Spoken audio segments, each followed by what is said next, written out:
1차 시험 합격만을 목표로 제작된 내용입니다. 1차 시험에 나오지 않는 내용, 출제 빈도가 너무 낮은 내용은 모두 삭제했습니다. 오직 출제되는 지문과 선택지만 그대로 살렸습니다. 관련 자료나 링크가 있다면 동영상 아래에 정보창에 넣어두겠습니다. 도움이 되셨다면 좋아요, 구독 부탁합니다. 노동관계법규 5장 파견근로자 보호법입니다. 먼저 파견 사업하면 안 되는 경우요. 첫 번째, 건설공사 현장 업무요. 둘째, 산업안전에 관련한 유해하거나 위험한 업무, 의료기사에 관련한 의료기사 업무, 여객 자동차 운수사업법상에 해당하는 운전 업무, 그리고 선원법에 관련이 있는 선원의 업무, 이런 것들은 파견 사업할 수 없습니다. 근로자 파견 사업에서 우리가 꼭 알아야 되는 내용들입니다. 근로자 파견 사업은요, 고용노동부 장관의 허가를 받아야 돼요. 고용노동부 장관이에요. 해당 지자체 아닙니다. 고용노동부 장관의 허가사항이에요. 유효기간은 3년입니다. 2년 아니고요. 사업의 유효기간 3년입니다.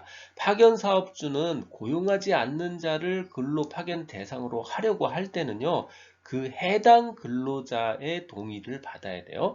고용노동부 장관한테 합의를 받는다, 동의를 받는다, 허가를 받는다. 다 오답이에요. 고용노동부 장관이 이것까지 못 챙깁니다. 해당 근로자에게 그 취지를 서면으로 알려주고 동의를 받아야 됩니다. 사용사업주는요, 사업소별로 사용사업 관리 책임자를 한 명 이상 선임해야 돼요. 이거 파견사업주가 해야 되는 내용이 아니고요. 사용사업주가 하는 거예요. 사용사업주가 사용사업 관리 책임자를 한 명 이상 선임해야 합니다.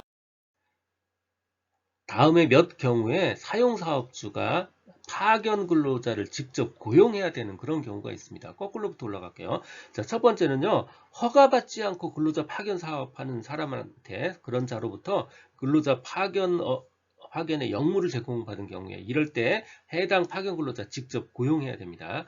두 번째는요, 사업을 하면 안 되는 그런 종류가 있어요. 근로자 파견 사업하면 안 되는 거. 예를 들어서 건설공사 현장 이런 것들이요. 여기서 파견 근로자를 사용하는 경우 마찬가지로 직접 고용해야 되고요. 세 번째는 업무 자체가 대상이 안 되는 경우가 있습니다. 근로자 파견 대상 업무에 해당되지 않는 경우요.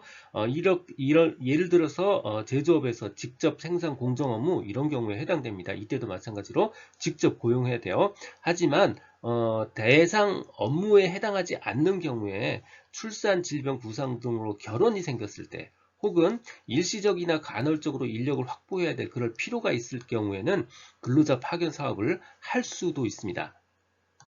이하의 내용들은 파견근로자보호법 관련 출제에 사용된 선택지에 나왔던 내용들입니다. 그러니까 너무 열심히 외우려고는 하지 마시고요. 한 번씩 쭉 읽어보시면 돼요. 근로자 파견이라 함은 파견사업주가 근로자를 고용한 후에 그 고용관계를 유지하면서 근로자 파견 계약의 내용에 따라서 사용사업주의 지휘 명령을 받아서 사용사업주를 위한 근로에 종사하는 것을 말하는 거예요. 파견사업주, 사용사업주, 파견근로자 간의 합의가 있는 경우에는 각각의 파견 기간 연장 가능합니다. 고용상 연령 차별 금지 및 고용 촉진에 관한 법률에 고령자인 경우에는요, 파견 근로에 대해서 2년을 초과해서요, 근로자 파견 기간 연장할 수 있습니다. 고령자는 연장 가능해요. 사용사업주는 파견 근로자를 사용하고 있는 업무에 근로자를 직접 고용하고자 하는 경우에는 당해 파견 근로자를 우선적으로 고용하도록 노력해야 되는 거예요. 사용사업주는 고용노동부 장관 허가받지 않고 근로자 파견 사업을 행하는 자로부터 근로자 파견 역무를 제공받은 경우에 해당 파견 근로자 직접 고용해야만 합니다. 쟁의 중인 사업장에 대해서 쟁의로 중단된 업무에 대해서는 근로자 파견할 수 없습니다. 파견 사업주는 근로자 파견 전에 파견 근로자에 대한 성명, 성별, 연령, 학력, 자격, 기타 직업 능력에 관한 사항 사업주에게 통지해줘야 되고요. 식품 접객업, 숙박업 하는 사람들 근로자 파견 사업 할 수 없습니다. 파견사업 허가 취소 처분을 받은 그 파견사업주는요, 그 처분 전에 파견했던 파견 근로자와 그 사용업주에 대해서는요, 파견 기간이 종료될 때까지 파견 사업주로서 권리와 의무를 계속해서 갖게 됩니다.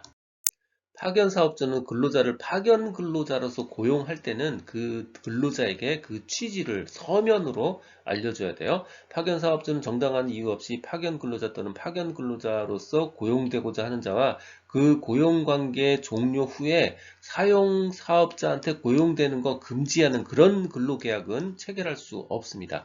파견 사업주는 파견 사업 관리 대장을 작성하고 보존해야 됩니다. 듣고 계신 강의는 직업상담사 2급 초단기 합격 비법의 핵심 내용 파트입니다.